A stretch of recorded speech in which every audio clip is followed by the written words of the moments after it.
Comme Gloria, Naomi, et le retour c'est que Batikako Boma Biso. Boutsam Congo. Mais le gouvernement américain est à charge à Rwanda, ah, pas en charge, mais nous banine exactement. Nous avons Makassia. Nous avons en charge ça que Pekisabango batinda ba minduki na est, ba kotsa minduki na est, ba kotsa ba infiltré na est. C'est ça. D'accord. Comme on a Naomi. Bon Makassia. Ozawa na manifestation ba congolais ba sali devant Maison Blanche. Maison c'est ça lokola à Mongaliema ndako mokonzi mboka ya awa na Amerika. Tous besoin la manifestation bozo sengani. Au fait, je suis un des moments où il y a un signe voilà que ça bien. Donc, il y a un message que tu as stoppé le génocide. Et donc, tu as un atelier à la Maison Blanche. Pour tu que le président des États-Unis n'a beaucoup de à prendre décision, la déclaration est salamaki. Mais tu as que tu dépasser la déclaration, tu comme on a action. Donc, pour aider Mboka Nabiso, tu les lipe mingi, tu les là toujours, tu en as Mboka awa. Donc, en tant que résident il y a États-Unis, tu as le droit à koya ko senga que président place tozali à l'obela biso na Mboka Nabiso. Monsieur Kibisa n'empêche aux arts en manifestation, en manifestation de l'eau, les Aponanini et message d'une photo Tinda. Tolingi, en même temps que au lobby, sanctionner Kagame, sanctionner Batunae Nyonso, au Bazako Sala, Bazako Bomba Batuna Congo, a tout sanctionné par M23. Et ça est le côté M23, ça moi Bitinda, M23 ça Mboa. À Tindami, na Colombo. Il faut sanctionner Colombo. Yende, Paul Kagame. Il faut sanctionner. Il faut sanctionner James Kabarebe. Il faut Bangonde, il faut sanctionner. Et mon ami pensa que l'Union européenne a lingi kaka makambo ya kobomba batu na Congo, akeko signé ebimi na poisa. Ezaka ka Union européenne te. Oyo compagnie moko babengi Rio Tinto ya Australie et signaki pe na Rwanda. Bamususu basinyaki liboso Qatar asinyaka na Rwanda. Bango nyonso wana bazo boma bato na Congo. Il faut to kutana na gouvernement congolais, il faut soutenir ba congolais na diaspora po campagne wana e telema likolo po makambo kende liboso. Kombo kolela ba congolais e yokama partout na monde mobimba, surtout na États-Unis awa, na Grande-Bretagne, na France, na Belgique, na Pologne, bango nde bazako soutenir penza, bazako sala eloko moko ya malamu na côté ya Ukraine, mais côté Congo bazo talate. Il faut basala. Eloko ya mutu ya ba congolais balobaka te, balinga koloba o ressources, o minéralité. Rwanda ya liboso na ye ezali mabele na biso.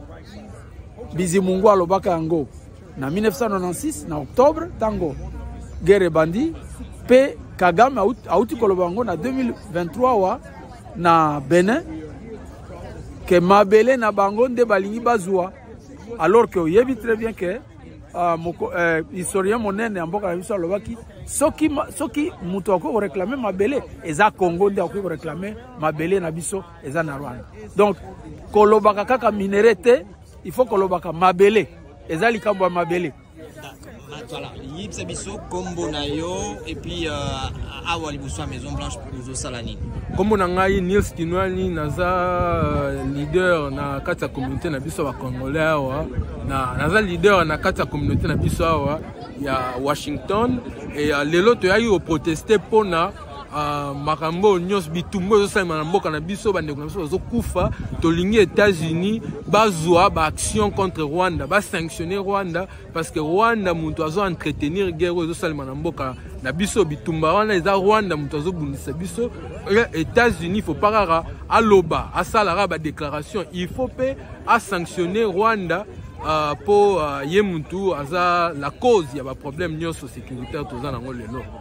bozo senga azwa ba mesure mais pose l'équipe Washington DC ezwa ki ba sanction tout monde qui bato lokola ba major Wilingo mana ba susu ba pese bango ba sanction baza bato ba M23 pe na kati na bango ezana ba Rwandais ya bato ba ADF na bato FDLR eza suffisante non eza suffisante ko quitter parce que bato wana nyonso mutu na bango to racine na bango za Rwanda donc ko sanctionner bato wana sans que sanctionner Rwanda eza le rôle aux osala kaka eloko ozotia kaka eloko libanda peinture anda ko libanda mais ozokota na kati makambo te c'est juste eza le rôle toucher kaka surface il faut que tina suka et na suka wana eza Rwanda mutu ozopesa bango makoki ba moyen pour basala bituma na mboka na biso donc il faut ne sanctionner Rwanda mais tant bozo ba makoki bon na Kinshasa ba pose l'équipe ba basala ki ba manifestation belé pe président le baki manifestation bi sala misima ya signature wana bat bazotelemela entre Union européenne na Rwanda.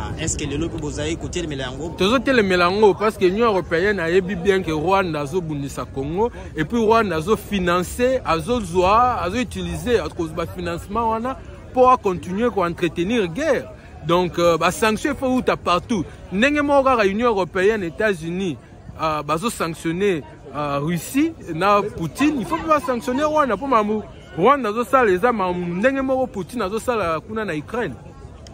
Est-ce que la manifestation sala makala mingi ya même ya ba Congolais makamba basi balubango ibele to sito yawa vous assure que mbalo mongonga beno il faut continuer papa na lobaka na batu que ba israélien na mouvement na bango zionisme pendant ceux qui 50 ans 60 ans ba ndo sala makambo ba marche ko continuer ko matisa message na bango biso biso continuer ko sala ngo changement zoya koya et ya ka malembe mekoya ba israélien bazaki en diaspora ba bundaki bazwaki liberté biso pe tozo bunda et rozo attend mais ko koma résultat ko koma to rozo solution bokenda ina ambassade ya Rwanda kuna bosala nini bokanti pe message wana pe to pesa bango kuna message za moko Rwanda soka linga zwa ba ressources à Congo asala ngona nenga propre ya solo na biso na nenga propre atiko bandeko na biso to ko sala pillage.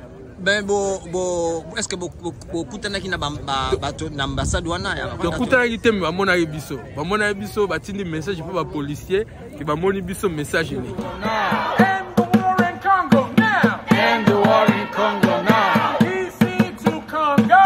DC to Congo. Occupation has got to go.